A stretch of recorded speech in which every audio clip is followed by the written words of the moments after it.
My hands trembled with silent rage as my sister smirked across the Christmas table. The lights from the tree glowed warm, but inside me, it was winter steel. "The garage is ready for you," my mother announced, loud enough for the whole table to laugh. My exile, my yearly humiliation. I clenched my glass. Let them enjoy their cruelty one last time. 5 years of swallowing their mockery. 5 years of silence. They thought I was broken. They thought I was nothing. What they didn't know was that while they laughed, I had built an empire. In the shadows, in secret. And tonight, Christmas would be their reckoning. It hadn't always been war between us. My sister used to be my closest friend, the one who whispered secrets under the covers, the one who promised me we'd always have each other. But promises rot fast when envy takes root.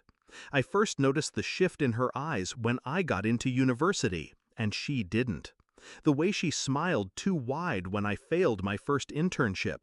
The way she accidentally revealed my struggles to the family, dressing them as concern.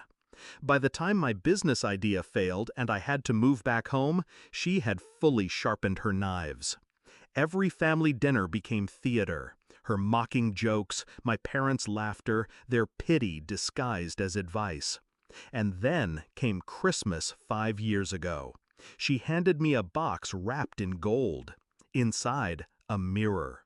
"Maybe next year you'll have something real to bring to the table," she said.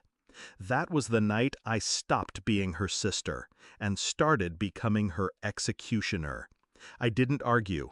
I didn't defend myself. I disappeared. By day, I worked odd jobs. By night, I built. Failed startups became lessons. Connections turned into contracts. Every slight, every laugh, every cruel word fueled me like fire. I operated under a name none of them knew. A company without a face, growing quietly, weaving itself into industries they depended on. And when I learned my sister worked under a boss whose company's future was tied to mine, I smiled for the first time in years. The pieces were aligning. Christmas this year was my chosen stage. The table was set with silver and glass, laughter echoing through the house as if joy could smother cruelty. My sister leaned close to her boss, glowing with the smug pride of someone who believed she had power. She looked at me like I was still that girl with nothing, and I let her, because the timing had to be perfect. It began with a vibration. Her boss's phone lit up. Then again and again, notifications flooding like a storm. I watched his face pale as the emails appeared. Contracts canceled, investors pulling out, suppliers cutting ties, all from the same sender, the mysterious CEO no one in the industry had ever met. Until tonight. His hands shook as he looked around the table. I need to step outside," he muttered, already unraveling. My sister frowned, reaching for her phone. Her screen lit up with the same storm of messages. She scrolled, her smirk cracking, her color draining. And then she saw it. The signature at the bottom of every message. Mine. Her eyes snapped to me. For the first time in years, she was speechless.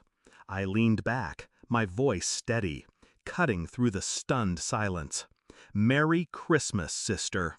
The table froze, forks halfway to mouths, my mother's hand covering her lips, my father staring as if seeing me for the first time, and my sister collapsing in real time, the weight of 5 years crashing down on her shoulders.